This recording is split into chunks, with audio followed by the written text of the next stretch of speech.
Nous sommes au lac Écho, vendredi le 11 novembre.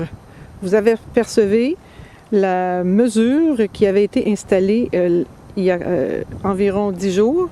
Vous remarquez que sur le dernier film, l'eau était juste au-dessus de la ligne blanche indiquée à 48 pouces, ce qui équivaut sur la conduite à 33 pouces. Le lac a baissé d'environ 1 pouce. De retour à l'arrivée d'eau de la rivière Saumon, alors nous remarquons l'étendue là qui est maintenant de la brousse, qui était autrefois le lac. Et on ne peut pas apercevoir le lac encore de mon point. Alors je vais descendre. Alors voilà, nous sommes à la fin du champ où l'eau arrive.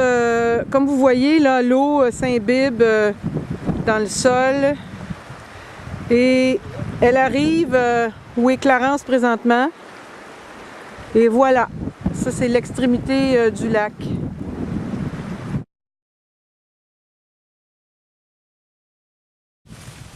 Alors on se rend compte comment il est difficile là, de marcher et d'accéder. Il n'y a véritablement même pas de sentier. On marche parmi les roches et les branches.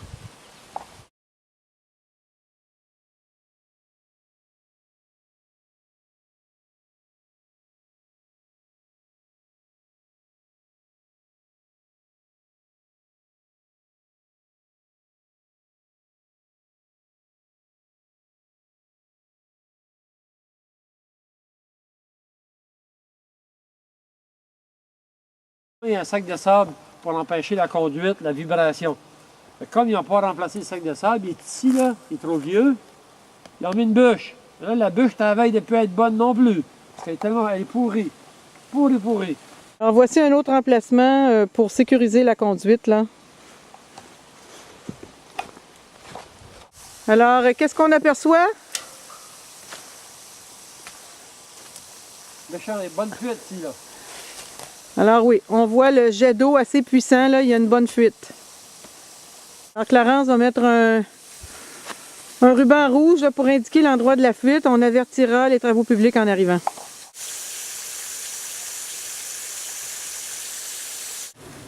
Alors nous relevons maintenant la 5e fuite.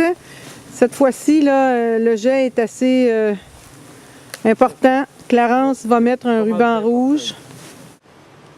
Bon, nous arrivons à l'endroit de la conduite où c'est très escarpé. Alors on s'aperçoit qu'on a fait une empilade pour retenir la conduite.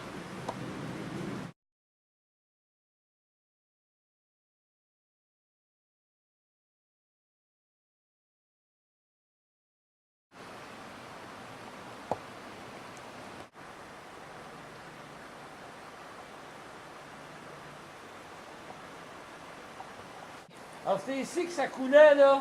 Il y a 2 semaines passées, là, c'était la fontaine, là.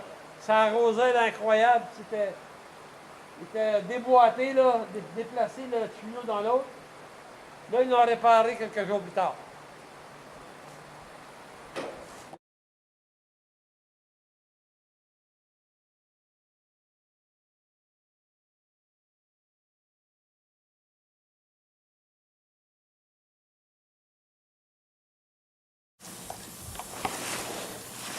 Alors voici la 8e fuite que nous retrouvons aujourd'hui. C'est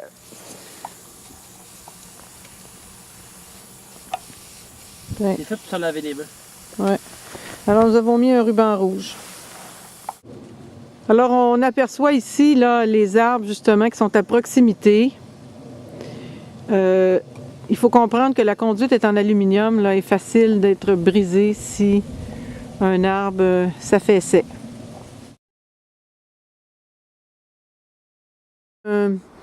Une espèce de joint. Et encore une fois, c'est difficile de vous démontrer à la caméra la pente qui est importante. Et je suis la conduite, là, on voit Clarence au loin qui est en bas de moi. Alors je vais entamer cette pente.